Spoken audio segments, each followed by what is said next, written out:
વડોદરા શહેરમાં ગત રોજ વરસેલા 12 ઇંચ જેટલા વરસાદે શહેરની હાલત ખરાબ કરી નાખી છે.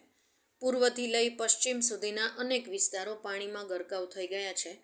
તેમાં પણ શહેરની મધ્યમાંથી પસાર થતી વિશ્વામિત્રી નદીની સપાટી 34 ફૂટે પહોંચતા વડોદરા શહેરના પૂરા વડસર વિસ્તારના ગામોમાં અને સોસાયટી અને ફ્લેટોમાં પણ પાણી ઘૂસી ગયા છે. તેના કારણે કેટલાક લોકો કામધંધા પર જતા પાણીમાંથી પસાર થવા માટે મજબૂર બન્યા હતા.